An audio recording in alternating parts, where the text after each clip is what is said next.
નમસ્કાર વિદ્યાર્થી મિત્રો, હવે આપણે લાસ્ટ લેક્ચરમાં જે તમારી સ્ક્રીન ઉપર દેખાઈ રહ્યો છે જે ત્રીજો યુનિટ મોહન એન્ડ હિઝ વીણા એમના રાઇટિંગ ટાસ્કની વાત કરેલી હતી. બરાબર, જે લેફ્ટ સાઈડ પેરેગ્રાફ રાઇટિંગમાં જે માય હોબી છે એમના વિશે આપણે લાસ્ટ લેક્ચરમાં વાત કરેલી.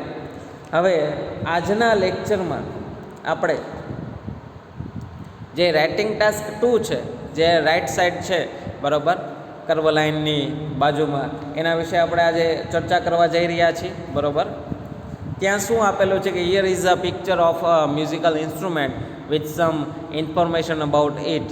અહીં તમને એક વાદ્ય આપેલું છે, સંગીત વાદ્ય, એની અમુક ઇન્ફોર્મેશન ત્યાં આપવામાં આવેલી છે. Write a few lines about it, અને એના વિશે તમારે થોડાક લાઈનો છે, થોડીક જે પેલી એના વિશેની સમજૂતી છે એ તમારે લખવાની છે. એટલે ટૂંકમાં એના વિશે લખવાનું છે તમારે.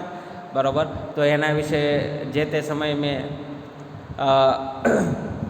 રાઇટિંગ ટાસ્કની પીડીએફ છે સંપૂર્ણ તમને મોકલેલી, તમે મારા ખ્યાલથી તમારી ફેરબુકમાં લખેલી અથવા તો સારી રીતે વાંચેલી પણ હશે. તો આ જે પિક્ચર છે એ એક હાર્મોનિયમનું છે. બરાબર, એક સારું એવું સુરીલું વાદ્ય હાર્મોનિયમ. બરાબર, હવે જે હાર્મોનિયમ છે એના વિશેની અહીં તમને એની નીચે થોડીક માહિતી આપેલી છે, એ વાંચતો જાઉં છું ને તમને સમજાવતો જાઉં છું.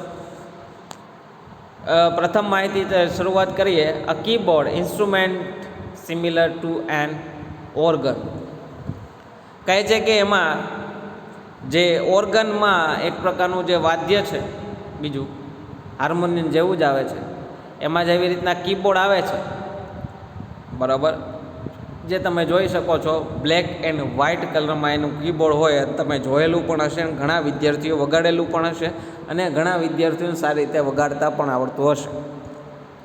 તમારે સંગીત શીખવું હોય ને તો પહેલાં હાર્મોનિયમ વગાડતા શીખવું પડે, કારણ કે તમે એમાં સારે ગમ પ ધ ની સા એટલે જે 7 સૂર છે એ તમે એમાં સારી રીતે શીખી શકો. ગાતા શીખવું હોય તો સારે ગમ પ છે એ તમારા હાર્મોનિયમ ઉપર શીખવું પડે. તો કીબોર્ડ છે એનું ઓર્ગન છે. Blow air through the air vessels reeds producing musical notes. હવે એ હાર્મોનિયમ છે, પાછળ છે એક પ્રકારની એક ધમણ આપેલું હોય, એર વિસલ્સ આપેલું હોય, એને તમારે ધમવાનું હોય, એટલે કે હવા એમાં ફૂંકાય, હવા ભરાય, અને તમારે એની ઉપર જે કીબોર્ડ છે એની ઉપર તમારે કોઈ પણ સ્વિચ દબવો, કી દબવો, એટલે એ એમાંથી વાદ્યનો અવાજ નીકળશે. સાઉન્ડ લાઇક એન એકોર્ડિંગ, એટલે કે એક પ્રકારનો જેટલું તમે ધમણથી ધમશો, બરાબર, એ પ્રમાણે એના જે એકોડેશન આપેલા હોય છે, એના જે કોડિંગ આપેલું હોય છે સૂરનું અલગ અલગ, એ પ્રમાણે એ કીબોર્ડ દબાવતા, કી દબાવતા એનો અવાજ નીકળશે. 2 ટાઈપ્સ ઓફ હાર્મોનિયમ આ foot pumped harmonium and hand pumped harmonium. 2 પ્રકારના હાર્મોનિયમ આવે. એક તમે ફૂટ પમ્પ્ડ હાર્મોનિયમ, એટલે કે પગેથી હવા ભરી અને તમે વગાડી શકો છો, ને એન્ડ હેન્ડ પમ્પ્ડ હાર્મોનિયમ, અને હાથેથી હવા ભરી અને તમે એ હાર્મોનિયમ વગાડી શકો છો. મોટાભાગે અત્યારની જનરેશનમાં આપણે પણ બધાએ લગભગ હેન્ડ પમ્પ્ડ હાર્મોનિયમનો ઉપયોગ કરેલો હશે, જોયેલો હશે. ફૂટ પમ્પ્ડ હાર્મોનિયમ બહુ રેર હોય છે અને બહુ ઓછા માણસોએ જોયેલું હોય. આપણે ઇન્ડિયન મ્યુઝિકમાં લગભગ મોટા ભાગે હેન્ડ પમ્પ્ડ હાર્મોનિયમનો જ ઉપયોગ થાય છે. Used in music of India, Pakistan, Nepal, Afghanistan and in the other Asian countries. મોટા ભાગે ભારત, પાકિસ્તાન, નેપાળ, અફઘાનિસ્તાન અને બીજા જે એશિયાના જે બીજા અલગ અલગ રાષ્ટ્રો છે એશિયા ખંડના, એમાં આ હાર્મોનિયમ વાદ્યનો ખૂબ જ બહોળા પ્રમાણમાં ઉપયોગ થાય છે મ્યુઝિકમાં. Used as an accompanying instrument in classical Hindustani music, Sufi music, bhajans, musical renditions, of the classics.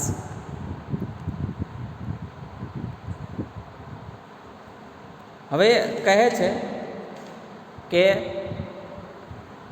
આ વાદ્યનો ઉપયોગ ભારતીય શાસ્ત્રીય સંગીતમાં, સૂફી સંગીતમાં, ભજનોમાં અને અલગ અલગ જે એનો જે શાસ્ત્રીય સંગીતોની સાથે જે અલગ અલગ વાદ્યો સાથે એનો ઉપયોગ થાય છે હાર્મોનિયમનો. બરાબર.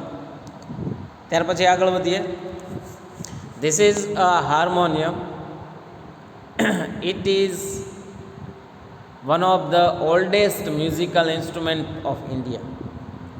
હવે જે પેરેગ્રાફ છે એના વિશેની વાત છે, તમને એની લગતી માહિતી છે એ અલગ અલગ જે પોઈન્ટ્સમાં આપેલી. This is a harmonium. આ હાર્મોનિયમ છે, it is one of the oldest musical instrument of India. આ ભારતનું સૌથી પ્રાચીન સંગીત વાદ્ય છે. It is also used in Pakistan, Nepal, Afghanistan in other Asian countries. આ પાકિસ્તાન, ભારત ઉપરાંત પાકિસ્તાન, નેપાળ, અફઘાનિસ્તાન અને બીજા એશિયાઈ રાષ્ટ્રો છે એમાં એનો ઉપયોગ બહોળા પ્રમાણમાં થાય છે. ભારતનું સૌથી પ્રાચીન વાદ્ય એટલે હાર્મોનિયમ. તો harmonium is a keyboard instrument similar to an organ. Organ જેવું, ઓર્ગન એક વાદ્ય છે, એમાં પણ કીબોર્ડ હોય છે. બરાબર. એ ટાઈપનું હાર્મોનિયમ છે, એને લગતું જ કીબોર્ડવાળું એક વાદ્ય છે. When you play the harmonium, the air blows through the air vessels reeds producing musical notes. જ્યારે તમે હાર્મોનિયમ વગાડો છો ત્યારે તમે જે એર બ્લોઝ છે, બરાબર, જે એની જે ધમણ છે એ દ્વારા તમારે એમાં હવા ફૂંકવાની હોય છે અને એના દ્વારા, એ હવા દ્વારા તમે કી એટલે કે જે તે સ્વિચ છે એ દબાવશો એટલે એમાંથી એના નોટ્સ પ્રમાણે એનો સંગીતનો વાદ્યનો અવાજ નીકળશે. It sounds like an accordion. બરાબર. એ એક પ્રકારનું જેનો એક એકોર્ડિયન છે, બરાબર, એ પ્રમાણેનો અવાજ હોય છે. It is used as an accompanying instrument in classical Hindustani music, Sufi music, bhajans etc. તે મોટાભાગે શાસ્ત્રીય સંગીત, ભારતીય શાસ્ત્રીય સંગીત, સૂફી સંગીત, ભજન વગેરેમાં એનો ઉપયોગ થાય છે. There are two types of harmonium, a foot pumped harmonium and a hand pumped harmonium. બે પ્રકારના હાર્મોનિયમ હોય છે. એક પગેથી ધમણ કરીને વગાડવામાં આવતું હાર્મોનિયમ અને બીજું હેન્ડ પમ્પ્ડ હાર્મોનિયમ એટલે કે હાથ દ્વારા ધમણ આપી એટલે કે હવા ફૂંકી અને વગાડવામાં આવતું હાર્મોનિયમ. બરાબર. તો આ થઈ હાર્મોનિયમની વાત. ત્યાર પછી રાઇટિંગ ટાસ્ક ત્રીજાની વાત કરીએ. Look at the musical instrument and write about them. એક તમારી સમક્ષ જે 1, 2 અને 3 પ્રકારે 3 ચિત્રો આપવામાં આવેલા છે. બરાબર. એ પણ મ્યુઝિકલ ઇન્સ્ટ્રુમેન્ટ જ છે. એના વિશે તમારે લખવાનું છે. તો પહેલું છે તમારી સમક્ષ જે ચિત્ર આપવામાં આવેલું છે, સરસ મજાની ભારતીય શાસ્ત્રીય સંગીતની, આપણે એને કહી શકીએ વીણા, ભારતીય વીણા, જેનું પ્રથમ ચિત્ર છે. તો એના વિશેની માહિતી આપેલી છે કે ધીસ ઇઝ અ વીણા. આ વીણા છે. It is a stringed instrument originating in ancient India. એમાં તાર દ્વારા, જો ત્યાં વીણા ઉપર તાર હશે, બરાબર, એવું એક વાદ્ય છે, તાર દ્વારા વગાડાતું વાદ્ય છે, જે પ્રાચીન ભારતની બનાવટ છે, જેની જે ઓરિજિનેટિંગ એટલે કે જેનો ઉદ્ભવ ભારતમાં થયેલો. It is mainly used in Indian classical music. મોટાભાગે ભારતીય રાષ્ટ્રીય શાસ્ત્રીય સંગીતમાં, ભારત રાષ્ટ્રના એટલે કે ભારતીય શાસ્ત્રીય સંગીતમાં એનો ઉપયોગ થાય છે. There are different types of the veena. અલગ અલગ વીણાના પણ પ્રકારો છે. રુદ્ર વીણા એક પ્રકાર છે. સરસ્વતી વીણા એ પણ એક પ્રકાર છે. મોહન વીણા એ પણ એક પ્રકાર છે. વિચિત્ર વીણા પણ એક પ્રકારનો પ્રકાર છે. એટેક્સ્ટ્રા વગેરે. એટલે એ ઉપરાંત અહીં આપેલા નામ છે, એ ઉપરાંત પણ ઘણી બધી વીણાના પ્રકારો છે. ત્યાર પછી વાત કરીએ સેકન્ડ. બરાબર. જે ચિત્ર આપેલું છે એ શેનું છે? મારા ખ્યાલથી અત્યારની જનરેશન આને ઓળખતી જ હશે. એને આપણે કહીશું guitar. This is a guitar. આ એક ગિટાર છે. It is a very popular stringed instrument. ખૂબ જ પ્રખ્યાત, ભારતમાં નહીં પરંતુ સંપૂર્ણ વિશ્વમાં ખૂબ જ ખ્યાતિ મેળવેલું પ્રખ્યાત એવું ઇન્સ્ટ્રુમેન્ટ, જે અત્યારે ભારતની પણ અત્યારની યુથ જનરેશનમાં ખૂબ જ પોપ્યુલર થયેલું વાદ્ય છે ગિટાર, જે અત્યારની જનરેશન ખૂબ બહુ શીખે છે, પોપ્યુલર છે વૈશ્વિક લેવલે, એટલે કે વર્લ્ડ વાઇડ ફેમસ છે આ ગિટાર. એ પણ કેવું છે? સ્ટ્રિંગ્ડ ઇન્સ્ટ્રુમેન્ટ છે, એટલે કે જે તાર દ્વારા વગાડાતું વાદ્ય છે. Usually it has 6 strings. મોટા ભાગે ગિટારમાં 6 સ્ટ્રિંગ્સ હોય, એટલે કે 6 તાર આપેલા હોય છે, જેની ઉપી જે આગળની પટ્ટી છે એના ઉપર. There are 3 main types of modern guitar. એમાં લગભગ 3 પ્રકારના જે અત્યારે આધુનિક ગિટાર છે એના પ્રકારો છે. એક છે ક્લાસિકલ ગિટાર, એક છે શાસ્ત્રીય, એટલે કે ક્લાસિકલ ગિટાર છે એક પેલું. પણ ત્યાર પછી એકોસ્ટિક ગિટાર, એટલે એકોસ્ટિક ગિટારનો એક પ્રકાર છે. બરાબર. મ્યુઝિક મારો શોખ છે, બરાબર, મને સાંભળવું ગમે છે, પરંતુ મ્યુઝિકલ વાદ્યો વિશે બહુ ઓછું જાણું છું. એટલે કે એકોસ્ટિક ગિટાર એક પ્રકાર છે. હવે એમાં કેવી કેવી ખાસિયત હોય એના વિશે હું જાણતો નથી. ત્યાર પછી આર્કટોપ ગિટાર, અને ત્યાર પછી એક આર્કટોપ ગિટાર, એટલે કે ક્લાસિકલ ગિટાર, એકોસ્ટિક ગિટાર અને આર્કટોપ ગિટાર. આ 3 પ્રકારના ગિટારના પ્રકારો છે. મારા ખ્યાલથી જે એનું મટિરિયલ છે, બરાબર, જે બનાવટ છે ગિટારની, એને આધારિત આ જે એના પ્રકારો પાડવામાં આવેલા છે. બરાબર. ઇન ડિટેલ મને ખ્યાલ નથી, તેમ છતાંય તમારે રસ હોય, ઇન્ટરેસ્ટ હોય તો તમે આ જે પ્રકાર છે ગિટારના 3, એના વિશેની માહિતી તમે ગૂગલ સર્ચ દ્વારા મેળવી શકો છો. દેર આર ઇલેક્ટ્રિક ગિટાર્સ ઓલ્સો, અને એ ઉપરાંત ઇલેક્ટ્રિક ગિટાર્સ પણ એક પ્રકારનો પ્રકાર છે, જે આપણે મોટા મોટા કોન્સર્ટ મ્યુઝિકલ કોન્સર્ટ થાય છે એમાં વગાડનાર વ્યક્તિઓ પાસે હોય છે.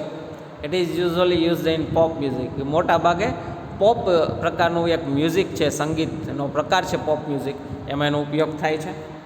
તો આ ગિટારની થઈ વાત. ત્યાર પછી ત્રીજું છે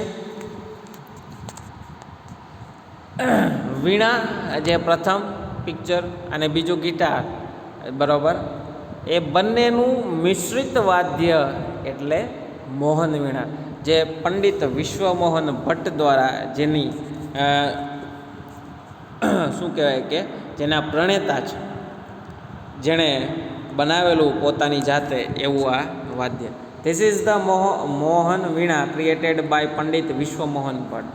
આ મોહન વીણા છે જે પંડિત વિશ્વમોહન ભટ્ટ દ્વારા એનું સર્જન કરવામાં આવેલું, જે આપણે મોહન એન્ડ હિઝ વીણા, જે આપણે યુનિટ છે, જેના ઉપરનો યુનિટ છે, જેના વિશે આપણે ભણ્યા, એ કંઈક આ પ્રકારે મોહન વીણા દેખાય છે. તો તમારી સમક્ષ જે જમણી સાઈડ 3જા ક્રમમાં જે પિક્ચર આપેલું છે એવું.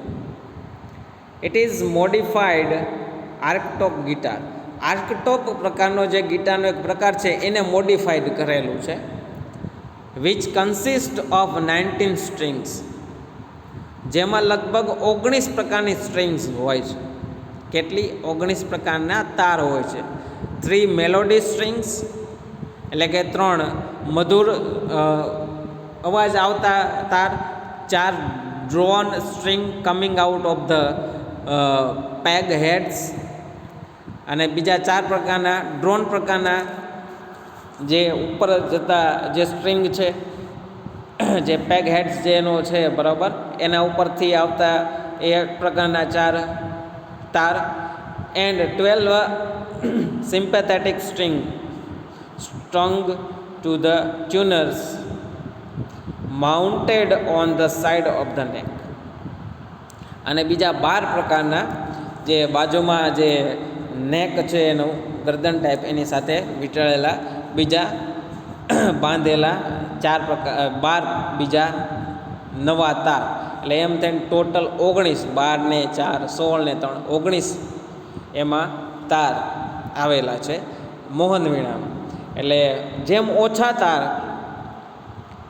એમ તમે વગાડવામાં એને સરળતા, જેમ વધારે તાર કોઈ પણ વાદ્યમાં આવા એને વગાડવું બહુ જ અઘરું, ખૂબ જ કઠણ. તમે ક્યાંક જોયા છે શેરીમાં એક તારો વગાડતા હોય, નાનકડું હોય અને એમાં એક જ તાર હોય, બરાબર, અને એને વગાડતા હોય ને ભેગા ગાતા હોય તો એ વગાડવું સરળ છે, નો ડાઉટ. એમાં પણ તમને સૂરની, બરાબર, લયની, તાલની ખબર પડવી જોઈએ. સારે ગમ પ જે સૂર છે એના વિશેની ખબર પડવી જોઈએ. આમાં 19 તાર છે, ખૂબ જ અઘરું કહેવાય.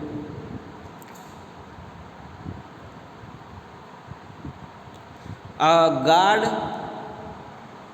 of the tumba is screwed into the back of the neck for improved sound sustain and resonance. કહે છે જે ગોડ છે ઉપરનો, ઓર ધ ટુંબા જે ઉપર છે, is screwed in to the back, એની પાછળ બેક, એની પાછળ છે એ સ્ક્રૂડ, એની ઉપર સ્ક્રૂ મારેલા હોય છે, ઓફ ધ નેક ફોર ઇમ્પ્રુવડ સાઉન્ડ, એટલે કે જે એનું સંગીત નીકળે છે વાદ્યનું એ સુધારવા માટે ત્યાં રાખેલા હોય છે સસ્ટેન એન્ડ રિઝોનન્સ, બરાબર, એને સુધારવા, વધારવા, બરાબર, મધુર, મીઠું, બરાબર, કર્કશ જે અવાજ આવતો એને મધુર મીઠું કરવા માટે ત્યાં એ પ્રમાણે સ્ક્રૂ ફિટ કરેલા હોય છે. It is held in the lap like a slide guitar. એક પ્રકારનું જે સ્લાઇડ ગિટાર હોય છે, બરાબર, એ પ્રમાણે એમાં એ બધી વસ્તુ ફિટ કરવામાં આવેલી હોય છે, રાખવામાં આવેલી હોય છે. The melody strings are on the treble side of the neck. જે મધુર સંગીત વાદ્યમાંથી નીકળે છે એ સાઈડ છે નેક, બરાબર, એની ગરદન છે, એની ગળાની સાઈડ છે, ત્યાંથી એ 3 પેલા તાર છે એ ગોઠવવામાં આવેલા હોય છે. And the drone strings are on the bass side. અને જે ડ્રોન છે એટલે કે જેમાંથી બાસ નીકળે છે, બરાબર, તો એ બાસ સાઇડ જે છે એ ત્યાં એ 4 સ્ટ્રિંગ્સ આપેલા હોય છે. The drone strings are lower in height than the melody strings. જે બાસ નીકળવાના જે 4 ડ્રોન સ્ટ્રિંગ્સ છે એ મેલોડી સ્ટ્રિંગ કરતાં નાના હોય છે હાઇટમાં. This allows for unrestricted playing of the melody string. આ છે એ ખૂબ જ મધુર વાદ્ય છે, બરાબર, વાગતા જે તાર છે, બરાબર, એમાં ખૂબ જ એ અનરિસ્ટ્રિક્ટેડ પ્લેઇંગ, એટલે કે એમાં એ ખૂબ જ સારી રીતે રિસ્ટ્રિક્શન ઊભું કરવા માટે પૂરતા છે.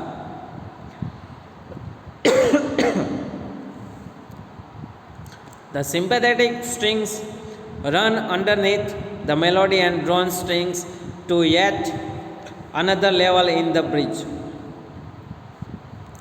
જે બીજા 12 પ્રકારના જે અંડરનીથ જે મેલોડી અને ડ્રોન પ્રકારના જે તાર છે એને એક પ્રકારનું એક લેવલ છે એનું ઉદ્ભવે છે એ વગાડવા સમયે. The instrument has a carved spruced top, mahogany back and sides, a mahogany neck and a flat fretless rosewood fingerboard. કહે છે આ વાદ્ય છે કાર્વડ છે, એમાં એક સરસ મજાનું કાર્વિંગ કરેલું છે ટોપ ઉપરથી.